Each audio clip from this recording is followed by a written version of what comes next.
오늘은 그가 말씀을 보내사 고치심에라는 제목으로 하나님 말씀 전하도록 하겠습니다. 여러분 과일 좋아하세요? 과일? 뭐 안 좋아하시는 분들도 계실 텐데 좋아하시는 분들은 어떤 과일 좋아하세요? 우리 홍두표 집사님 뭐 좋아하세요? 과일 안 좋아. 죄송합니다.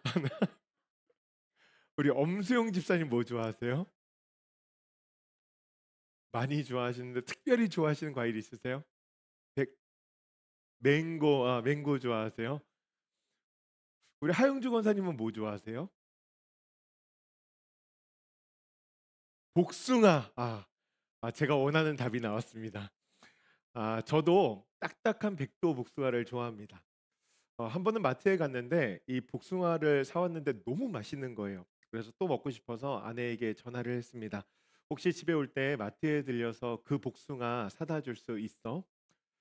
그리고 이제 냉장고에 복숭아를 채워 놨어요. 아침에 식탁에 앉아서 이제 책을 보다가 복숭아가 생각이 나 가지고서는 복숭아를 잘 씻어 가지고서 딱 놨는데 너무 맛있어 보이는 거예요. 그래서 크게 한 입을 딱 베어 물었습니다. 어땠을까요? 여러분 맛이 상상이 되세요? 여러분들의 예상과는 다르게 맛이 이상한 거예요. 그래서 이렇게 보니까 안이 썩은 거죠. 겉은 멀쩡하지만 안이 썩은 복숭아. '에이 먹지 말아야 되겠다.' 이렇게 옆에다 놓고서 이제 이어서 책을 보다가 통곡을 했습니다.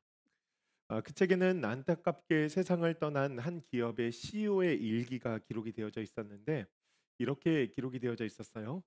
"나는 성공했지만 행복하지 않았다. 모든 것을 얻었지만 공허했다. 나는 언제부터인가 살아있는 죽은 자가 되어 있었다." 세상 속에서 성공했고 모든 사람들이 정말 동경하는 삶을 살았지만 그의 내면은 번아웃으로 인하여서 모든 힘이 빠지고 더 이상 힘이 없는, 살아갈 수 없는 상태가 되었다는 것입니다.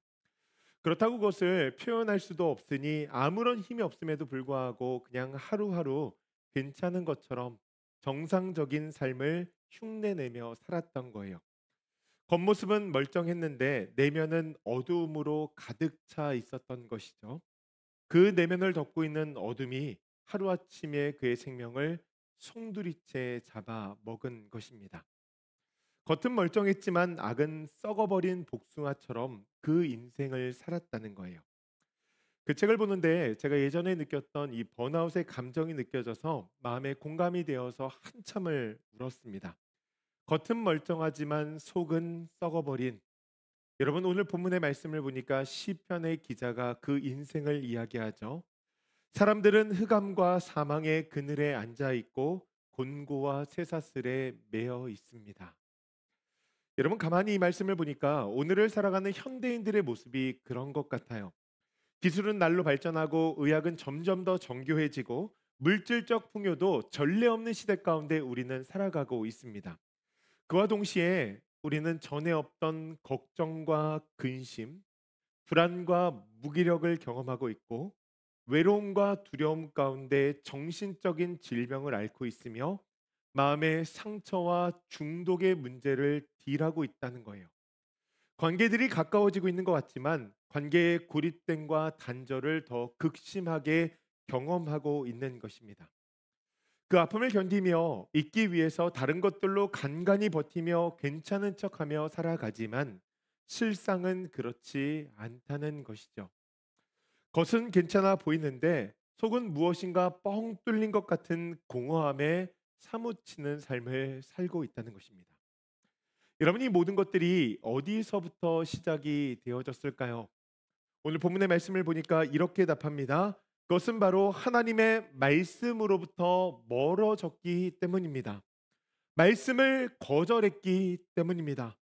우리가 하나님의 말씀을 가까이 하지 않고 그 말씀을 거절했기 때문에 우리의 삶은 내 생각대로, 내 뜻대로, 내 삶의 왕이신 그분을 인정하지 않고 내 소견에 옳은 대로 삶을 살아가게 되었다는 거예요.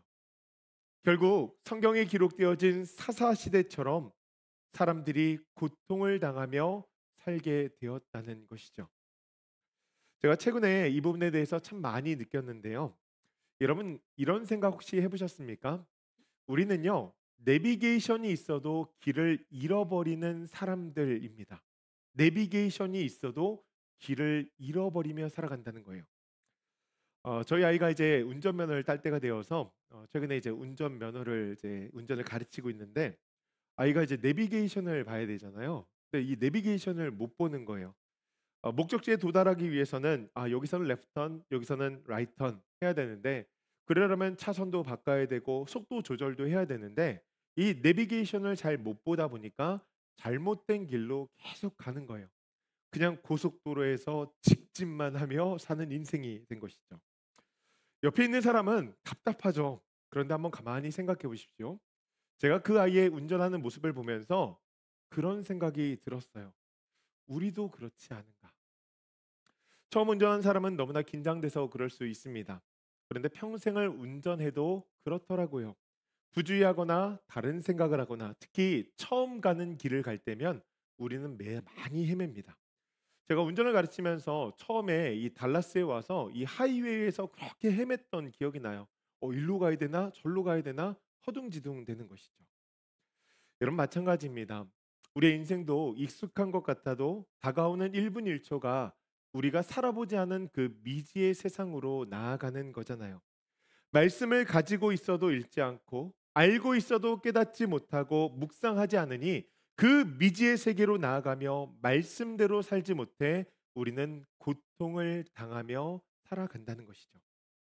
시편 기자가 그런 사람들에게 권면합니다. 여러분 여호와께 부르짖어야 됩니다. 여러분 하나님을 바라봐야 됩니다. 하나님 앞에 나아가야 됩니다. 여러분 과거 이스라엘 백성들의 삶을 가만히 살펴보세요. 이집트에서 종살이하면서 고통 가운데 울부짖던 사람들, 여러분 그 사람들은 결국 하나님 앞에 부르짖었을 때 구원을 얻었다는 거예요. 사사시대 가운데 다른 사람들 그 원수의 압제에 억눌려 있던 사람들 그들도 하나님 앞에 부르짖었을 때 하나님의 도우심이 임했다는 것이죠. 여러분 요나도 그렇지 않습니까? 큰 물고기 뱃속에 들어가서 하나님 앞에 부르짖었을 때 하나님의 도우심이 임했다는 거예요. 여러분 우리가 하나님 앞에 부르짖어야 된다는 거예요.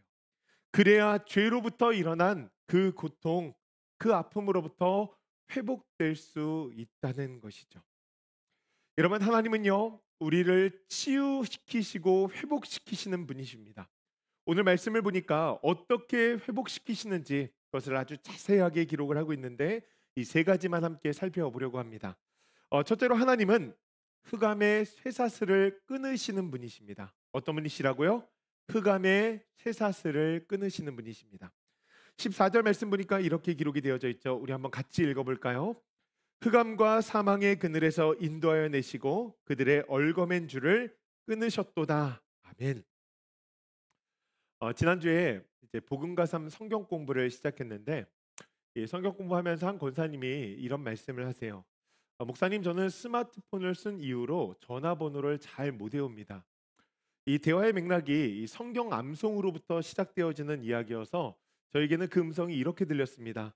목사님 저 성경 암송 못하니까 시킬 생각 하지 마세요. 그래서 제가 성경 암송 안 하고 뭐 좋은 시간 보내려고 합니다. 그 이야기를 듣고서 가만히 한번 생각을 해봤어요. 저는 예전에 전화번호 꽤나 잘 외웠거든요. 여러분들도 그러시죠? 전화번호 아마 잘 외우셨던 분들 계실 거예요. 그런데 지금은 권사님 말씀처럼 이 전화번호를 외우고 있는 것이 몇 개가 안 되더라고요. 이제 그러면 외우면 되는데 여기에도 문제가 하나 있습니다. 동기부여가 잘 안 돼요. 왜냐하면 전화를 하려면 전화를 들고 번호만 누르면 이름을 찾으면 번호가 뜨는데 굳이 전화번호를 외울 필요가 없는 것이죠. 여러분 그렇게 우리는 스마트폰에 점점 더 매여 간다는 사실 여러분 아십니까? 제가 이것을 어디서 느끼냐면 하루는 이제 집에서 나왔는데 폰을 들고 두고 나온 거예요. 여러분들도 그런 감정 느끼셨을 거예요. 이상하게 집에다 전화기를 두고 나오면 불안합니다. 예전엔 없어도 괜찮았거든요. 그냥 잘 살았거든요. 그런데 이게 없으니까 불안한 거예요. 이 상태를 가장 잘 나타내는 말이 이거 같아요. 어떤 분이 저한테 이런 얘기를 하세요. 관에 들어가도 이거 하나 가지고 들어가야 될 것 같다고. 여러분 모든 사람들은요 무엇인가에 매여 살아갑니다. 어떤 사람들은 중독에, 어떤 사람들은 과거의 상처에, 어떤 사람들은 돈과 성공에, 어떤 사람들은 인정의 욕구에 매여 살아간다는 것이죠. 자유로운 것 같아도 우리는 매여 있는 인생이라는 거예요. 여러분, 이것이 우리를 얼마나 고통스럽게 하는지 모릅니다. 한번 생각해 보세요. 중독에 매여 있는 인생은요, 순간의 즐거움 때문에 스스로를 파괴하며 살아갑니다. 건강을 무너뜨리고 관계를 무너뜨리고 죽음의 급행 열차를 탄 것이죠. 상처의 메인 인생은 과거의 그림자가 이 현재를 지배해서 마음의 병을 지고 살아가요. 이 상처는 두려움을 불러일으키고 새로운 관계를 맺지 못하게 하죠. 돈의 메인 인생은 가진 것에 만족하지 못하게 합니다. 더 많이 얻고 싶은 마음에 나누지 못하고 쉼이 없는 인생을 살아가게 만들어요. 그러니 삶 가운데 가장 중요한 시기들을 자꾸 놓치며 살아가게 되어지는 것이죠. 인정의 욕구의 메인 인생은요, 늘 타인의 시선 앞에 자신을 세웁니다. 그러면서 연기하듯이 살아갈 때가 얼마나 많은지 몰라요. 그러면서 다른 사람과 자신을 비교하면서 자존감이 낮아지죠. 이런 사람들이 나는 한국에서 잘 못 살겠다 이런 이야기 종종 하죠. 한국은 다른 사람들에게 관심이 많거든요. 그러니 다른 사람들이 나를 어떻게 생각하는지 늘 신경이 쓰이는 거예요. 그렇게 자존감이 바닥을 치고 불안하고, 여러분, 이것이 모두 인정의 욕구 때문입니다. 여러분, 이 외에도 우리는 죄책감에 매이고 쾌락에 매우고 배우자에게 매우고 자녀에게 또한 성취에 매일 때가 얼마나 많은지 모릅니다. 우리를 매는 사슬이 많다는 거예요. 여러분, 사단은요, 이것을 이용합니다. 그리고 그것을 우리에게 학습시켜요. 여기로부터 너는 자유로워질 수 없어. 그렇게 학습된 무기력이 우리 안에 자리 잡게 되는 거예요. 여러분, 그럼 어떻게 될까요? 코끼리가 이 서커스 다니는 코끼리를 보면 어렸을 때 발목에 이 쇠사슬을 묶어 놓거든요. 그러면 이 코끼리가 자라서 나중에 발을 한 번만 탁 털면 그 쇠사슬을 끊을 수 있음에도 불구하고 그 쇠사슬을 끊으려고 생각하지 않습니다. 여러분, 그런 삶을 살게 된다는 거예요. 반복적인 실패와 좌절을 경험하며 스스로 포기하면서 죄에 종속되어서 고통스러운 삶을 살아가게 된다는 것이죠. 여러분, 그런 모습을 안타까워하시면서 그 모든 사슬을 우리 하나님께서 끊어주시겠다 말씀하십니다. 우리의 생각을 바꿔주시고 상황을 바꿔주시고 사람을 바꿔주시고 때로는 강하고 능하신 손으로 이적과 기사를 나타내시며 그 능력으로 자유라는 선물을 주신다고 말씀하시는 거예요. 그래서 주님께서 우리에게 이렇게 말씀하시죠. 진리를 알지니 진리가 너희를 자유케 하리라. 여러분, 우리의 자유는 다른 것이 아니라 하나님을 아는 것, 하나님을 바라보는 것, 하나님 앞에 부르짖는 것, 여러분, 거기서부터 시작된다는 것을 꼭 기억하시기를 바랍니다. 그 진리의 하나님을 바라볼 수 있는 우리 조이풀 교회 모든 성도들 되기를 주님의 이름으로 간절히 축복합니다. 둘째로, 하나님은 논문을 깨뜨리시며 세빗장을 꺾으시는 분이십니다. 논문을 깨뜨리시며 세빗장을 꺾으시는 분. 16절 말씀 보니까 이렇게 기록이 되어져 있어요. 우리 한번 같이 읽어볼까요? 그가 논문을 깨뜨리시며 세빗장을 꺾으셨음이로다. 아멘. 고대 사회에서는 이 논문과 세빗장이요, 가장 강하고 견고한 문이었습니다. 그래서 이스라엘 백성들이 포로로 끌려가 있던 이 바벨론 제국의 성문이 모두 다 노스로 덮여 있었다고 하죠. 세상에서 가장 견고한 문. 여러분, 세빗장 역시 이 철로 만든 빗장을 이야기하는데 감옥이나 어떤 잠금 장치를 만드는 데 사용했다고 합니다. 그러니까 외부에서 뚫는 것도 어렵고 한 번 다치면 그 안에 갇힌 자는 도망 나올 수 없는 것이죠. 그렇다고 한다면 포로로 붙잡혀 있는 자들에게 논문과 세빗장은 감옥을 의미했을 것입니다. 인간의 힘으로는 절대로 뚫을 수 없는 감옥과 같은 곳에 갇혀 있다는 거예요. 이런 말씀을 보니까 하나님께서 이것을 꺾으신다 말씀하시는데, 이것은 그냥 문을 열어주시는 것이 아니라 완전히 파괴해서 없었던 것처럼 가루로 만들어 주신다, 이런 의미입니다. 여러분, 우리의 삶을 가만히 살펴보면 이런 감옥이 참 많습니다. 내 힘과 내 능력으로 안 되는 그 감옥 중에 하나가 가장 큰 것이 생각이죠. 여러분, 세상의 가치관으로 이루어진 생각의 감옥. 사람의 생각은요, 쉽게 바뀌지 않습니다. 예수님의 제자들의 모습을 보세요. 예수님이 누구십니까? 예수님 하나님의 본체시죠. 그분이 육신을 입고 신으로 이 땅 가운데 오셨어요. 그분과 동거동락하면서 3년간 트레이닝을 받았습니다. 여러분, 바뀔 만도 한데요. 그 사람들의 추구하는 점은 무엇이었습니까? 세상의 나라와 같은 그 나라를 추구했다는 거예요. 그 나라 가운데에서 12제자들이 어디에 가장 높은 자리에 앉을 것인지를 늘 논쟁을 벌였다는 것이죠. 여러분, 하나님께서 말씀하셔도 생각의 감옥에 갇혀 지내는 사람들이 너무나 많다는 거예요. 또 다른 논문은 자기 확신입니다. 여러분, 사도 바울이요, 예수 믿는 사람들을 박해하고 죽이며 다녔습니다.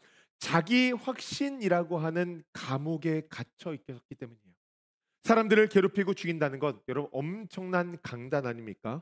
아주 강력한 자기 확신 없이는 절대 일어날 수가 없는 것이죠. 사도 바울이요, 예수님을 만나고 나서 얼마나 회개하는 마음이 있었을까요? 지난날 자신의 삶이 얼마나 창피했을까요? 여러분, 어제의 자기의 확신이 오늘날 내 삶의 수치가 되어질 때가 있다는 것을 꼭 기억해야 된다는 거예요. 우리의 삶도 그렇습니다. 굳어진 생각과 자기 확신, 여러분, 그 감옥에 갇혀 살 때가 너무 많아요. 여러분, 그렇기 때문에 우리는 늘 그 생각을 해야 됩니다. 바른 생각을 내가 하고 있는가? 어떤 일을 하기 전에, 어떤 말을 하기 전에 이것이 바른 것인가? 여러분, 그것이 바른 것인가를 생각하고 또 생각해야 된다는 거예요. 그래서 저는 생각을 생각해야 된다고 늘 생각이 많이 들어요. 이게 맞는 건가? 저게 맞는 건가? 여러분, 중요한 것은요, 이 모든 것이요, 부활하신 예수 그리스도를 만나는 순간에 모든 게 깨어졌다는 거예요. 이후 성령님께서 예수님의 제자들 또한 사도 바울에게 임하심으로 사단이 진치고 있었던 모든 감옥의 문이 열려버리고 무너지게 되었다는 거예요. 여러분, 만왕의 왕이신 하나님께서 인간의 힘으로 어찌할 수 없었던 그 모든 것들 무너뜨리신다라고 하는 것입니다. 여러분, 우리 마음 가운데 한번 절망이 들기 시작하면 이 절망의 늪에서 헤어나오기가 쉽지 않습니다. 그런데 하나님께서는요, 그 절망의 늪에서 한순간에 우리를 건지신다는 것. 그래서 그 절망을 아예 없애버리시고 사막에 광을 내시고 광야에 길을 내시는 그 대로를 걷게 하시는 분이 바로 하나님이라는 분이에요. 여러분, 그 하나님을 바라볼 수 있는 우리 모두가 되기를 주님의 이름으로 간절히 축복합니다. 셋째로, 하나님은 말씀을 보내셔서 우리를 고치시는 분이십니다. 성경을 보면 하나님의 말씀이 단순한 정보가 아니라는 것을 우리가 알 수 있죠. 역사 속에 하나님의 말씀은 늘 강력한 능력으로 나타났습니다. 창세기 1장의 말씀을 보세요. 하나님께서 빛이 있으라 말씀하셨더니 빛이 생겼고 이 세상이 창조되어졌어요. 여러분, 우리가 이전에 함께 살펴보았던 에스겔 굴짝에서는 어떤 일들이 있었습니까? 생명이 완전히 사라진 그 마른 뼈들 가운데 하나님의 말씀이 임하자마자 뼈들이 막 움직이기 시작하고 살과 힘줄이 붙고 어떻게 됐어요? 생기가 들어갔을 때 그리스도의 군대가 되어지는 모습을 볼 수 있죠. 여러분, 하나님의 선지자들은 하나님의 말씀을 전하며 사람들을 회복시켰고 죽은 자까지 놀라운 역사를 이루었다는 것입니다. 그래서 이사야 선지자가 이런 이야기를 해요. 내 입에서 나가는 말은 내게로 헛되이 돌아오지 않고 내가 기뻐하는 뜻을 이룰 것이다. 여러분, 하나님의 말씀은 절대로 헛되이 이루어지지 않는다는 거예요. 그 말씀대로 이루어지고 그 말씀은 하나님이 기뻐하시는 뜻을 쫓게 되어진다는 것이죠.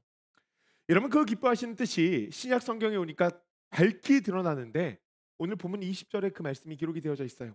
그가 그의 말씀을 보내어 그들을 고치시고 위험한 지경에서 건지시는도다. 아멘. 여러분, 말씀을 보내어, 이것은 그냥 말이 선포되어지는 것이 아니라, 메시지가 전달되어지는 것이 아니라 권위 있는 사자를 파견한다는 메시지입니다. 왕의 전권을 위임받은 사자가 파견되어지는데 누구일까요? 이 땅에 오신 하나님의 본체시나 동등됨을 취하지 아니하신 예수 그리스도. 여러분, 그 예수님이 이 땅에 오신다는 거예요. 여러분 오늘 본문의 말씀은요, 말씀의 능력이 얼마나 큰지를 나타내면서 그 실제가 이 땅 가운데 올 것을 예언하는 말씀입니다. 이 땅에 예수님께서 오셔서 사람들을 고치시고 회복시키신다는 거예요. 십자가로 우리의 죄를 사하시고 죽음이라는 그 흑암으로부터 부활의 영광을 바라보게 하시며 영원한 생명 가운데 거하게 하신다는 것이죠. 여러분, 예수님은 이 땅에 오셔서 그것을 우리에게 이미 보여주셨습니다. 마가복음 1장의 말씀을 쭉 보세요. 15절부터의 말씀이 어떤 말씀이냐면 예수님께서 이렇게 말씀하세요. 회개하라, 하나님 나라가 가까이 왔느니라. 여러분, 하나님 나라의 스테이트먼트를 딱 말씀하실 때 회개하라, 뭐요? 돌아서라는 거예요. 지금까지 세상 가운데 살아왔던 그 삶을 돌아서서 하나님께서 행하신 일을 보라는 거예요. 예수님께서 어떤 일을 행하십니까? 아픈 자를 고치시고 귀신 들린 자에게 귀신을 내쫓으시면서 하나님의 통치가 임하는 그 세상을 우리에게 보여주십니다. 여러분, 그 나라의 모습이 어떤 모습일지 그것을 우리에게 알려주시는 거예요. 여러분, 예수님께서 이 땅 가운데 행하신 그 모든 것은요, 우리가 살아감에 있어서 그 이정표가 되어집니다. 우리의 육신을 고치실 수 있듯이 우리의 영혼까지 고치시는 예수 그리스도가 되실 것이라는 말씀이에요. 여러분, 그래서 우리가 말씀을 대할 때마다 육신의 치유도 있지만 실제로는 이 마음의 치유가 깊이 일어나서 놀라운 내면이 변화되어질 때가 얼마나 많은지 모릅니다. 말씀을 대할 때요, 이런 경험해 보셨을 거예요. 정말 미워서 보고 싶지 않던 사람이 용납이 되어지고요, 이해가 되어지고요, 때로는 용서가 되어지고요, 나중엔 다가가서 그래 사랑합니다라고 한번 이야기해 줄 수 있는 내면의 변화가 일어나요. 아, 저 사람은 내가 진짜 품지 못하겠다. 정말 열심히 섬겼는데 포기했던 그 사람도 다시 품게 되어지고 다름을 용납하게 되어지는 거예요. 또한 우리 마음 가운데 여러분, 거절감의 상처가 얼마나 많습니까? 이 땅을 살아가면서 얼마나 많은 거절을 받아요. 그것이 아무것도 아닌 것 같은데 마음에 타격을 주어서 사람을 위축하게 만드는데, 여러분, 그 거절감의 상처로부터 회복되어지는 놀라운 역사가 말씀의 능력으로 일어나게 되어진다는 거예요. 여러분, 우리가 기억해야 될 것은 그 말씀의 능력이 이 땅 가운데 일어날 수 있는 이유, 또한 그 땅에 어떻게 일어나야 되는가. 하나님은 예수님을 통하셔서 계획하신 것이 있는데 바로 회복이 임하는 공동체, 교회를 계획하셨다는 거예요. 그리스도의 머리가 되신 공동체, 그리스도의 몸된 교회, 말씀의 능력이 여러분 이 교회 여러분들과 나를 통하여서 이루어져야 된다는 것이죠. 역사를 보십시오. 하나님의 교회가 힘차게 일어날 때 수많은 사람들의 마음 가운데 상처가 치유되어지고 깨어진 관계가 회복되어지고 절망 가운데 있던 사람들이 소망을 품는 역사가 얼마나 많이 일어났는지 모릅니다. 그렇게 한 사람, 두 사람으로 인하여서 가정이 회복되어지고 교회가 회복되어지고 동네와 도시가 회복되어지면서 하나님의 영광이 이 땅 가운데 다시 일어나는 것이죠. 여러분, 하나님께서 교회 예수님을 보내실 때 그 중심에 교회를 품으셨다는 거예요. 그렇기 때문에 오늘 이 조이풀 교회는 하나님의 구원, 하나님의 회복의 공동체로서 이 땅 가운데 그 역할을 온전히 감당해야 되고 예수 그리스도의 복음을 힘차게 전하며 회복의 역사를 맛보고 이룰 수 있는 공동체가 되어야 된다는 것입니다. 여러분, 이 교회를 통해서 얼마나 많은 사람들이 은혜를 경험했는지 몰라요. 미국에서 대중작가로 불릴 만큼 여러 사람들에게 사랑을 받았던 작가 앤 라모스라는 분이 계십니다. 이분이 복음을 받아들이고 우울증과 알코올 중독으로부터 이 자살해서 생각을 바꾸어서 정말 예수님을 받아들이고 하나님을 온전히 전하게 되어졌는데, 자신의 어두웠던 과거를 이렇게 고백해요. 내 마음은 부서진 유리창 같았습니다. 모든 것이 산산조각 나 있었습니다. 나는 스스로를 구원할 수 없었습니다. 아무리 노력해도 그 조각들을 맞출 수 없었습니다. 그런데 예수님이 오셔서 그 조각들을 하나하나 주워 모시더니 전혀 새로운 스테인 글라스로 만들어 주셨습니다. 이전보다 훨씬 아름다운 작품으로 빛이 통과할 때마다 무지개빛 영광을 발하는 아름다운 작품으로 나를 새로 빚어 주셨습니다. 여러분, 이분의 고백이 진짜 작가 같죠. 정말 놀라운 역사를 교회를 통하여서 이루셨다는 거예요. 여러분, 하나님은 우리의 부서진 삶을 단순하게 원상복구시키시겠다 그렇게 말씀하지 않으십니다. 전혀 다른 피조물로 누구든지 그리스도 안에 있으면 새로운 피조물이라. 보라, 이전 것은 지나갔으니 새 것이 되었도다. 새로운 창조에 대한 은혜를 주신다는 거예요. 여러분, 그럼 우리의 삶이 어떻게 될까요? 오늘 본문의 후반절 21절의 말씀처럼 감사의 제사를 드리는 인생, 하나님 중심이 되어지고 예배 드리는 인생, 하나님을 기뻐하는 인생이 되어진다는 거예요. 그렇게 하나님을 찬양하며 복음으로 살아가는 인생이 되어진다는 거예요. 사랑하는 조이필교회 성도님들, 그 인생 가슴 뛰지 않습니까? 그 인생 살아갈 수 있는 우리 모두가 되어지기를 주님의 이름으로 간절히 축복합니다. 말씀을 마무리합니다. 여러분, 시편 107편의 말씀은요, 바벨론 포로에서 귀환한 이스라엘 백성들에게 선포되어진 메시지입니다. 제가 말씀을 준비하면서 제 마음 가운데 이런 질문이 들었어요. 하나님께서 왜 그들에게 이런 말씀을 주신 걸까? 당시의 사람들은 세계의 최강 제국 바벨론에서 살다가 예루살렘으로 돌아왔습니다. 돌아와 보니 자신이 살던 곳은 물질 문명이 너무나 발달된 곳이었는데 이 예루살렘 성은 거의 폐허 수준인 거예요. 그 성을 보면서 하나님의 능력에 대한 이 마음의 의심이 일어나는 것이죠. 정말로 이 도성이 재건될 수 있을까? 하나님의 나라가 세워질 수 있을까? 저는 이 말씀을 묵상하면서 제 삶과 우리 교회에 이 말씀을 적용해 봤습니다. 내 삶이 온전한 기쁨을 회복할 수 있을까? 우리 교회가 정말로 아름답게 세워질 수 있을까? 여러분들도 이런 질문 마음 가운데 하시죠? 정말 하나님께서 내 삶을 기쁘게 해주실 수 있을까? 내 삶이 온전해질 수 있을까? 내가 정말 예수님처럼 다른 사람들을 사랑하며 살아갈 수 있을까? 기독교가 무너지고 교회가 무너지는 어렵다 하는 이 시대에 정말 우리 교회가 일어날 수 있을까? 찬란한 교회의 영광을 이 땅 가운데 다시 한번 보여줄 수 있을까? 우리 교회가 그 모습을 해낼 수 있을까? 마음에 의심이 들 때가 참 많습니다. 그에 대해 하나님께서 오늘 말씀을 통해서 말씀하시는 거예요. 내가 행한 구원의 손을 보라. 너희를 메었던 그 죄의 삿을, 너희를 노예 삼았던 바벨론도 하나님께서 무너뜨리시고 이제는 다시 이 공동체를 회복하기로 결정하시고 포로를 귀환케 하시고 하나님의 나라가 세워지는 그 역사를 보라는 거예요. 여러분, 오늘 우리가 예배드리는 그 모습을 보라는 거예요.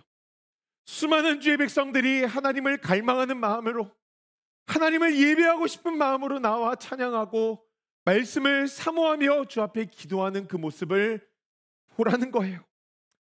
예수 그리스도로 인하여서 회복의 눈물을 흘리며 삶을 살아가는 그 모습을 보라는 거예요. 그것을 보고 고백하라는 것입니다.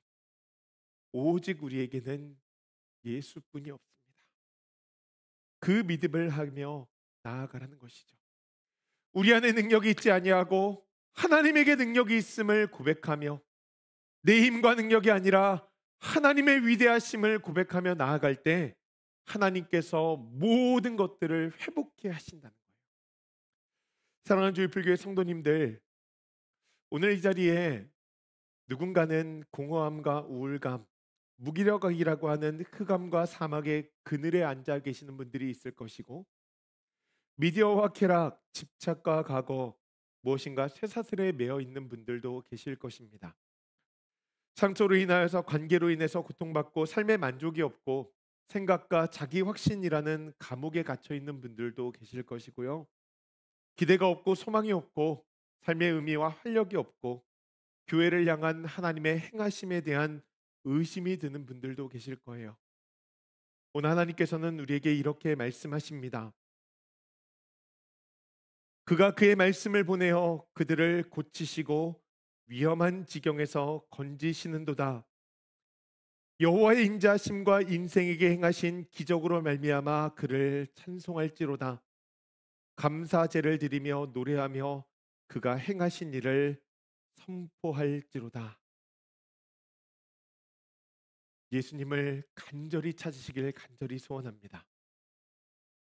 우리에게 십자가로 온전하고 영원한 회복을 약속하신 예수 그리스도, 십자가로 죄와 사망의 모든 권세를 무너뜨리신 분, 그분이 우리를 새로운 스테인 글라스로 빚으시며 이 땅 가운데 영광의 빛을 발하기를 원하신다는 거예요. 우리 모든 조이풀교회 성도님들 모두가 믿음으로 예수님을 찾고 영혼의 회복을 얻고 삶의 자유를 누리며 그 기쁨 가운데 누리며 그 기쁨을 전하며 살아갈 수 있는 우리 모두가 되어지기를 주님의 이름으로 간절히 축복합니다.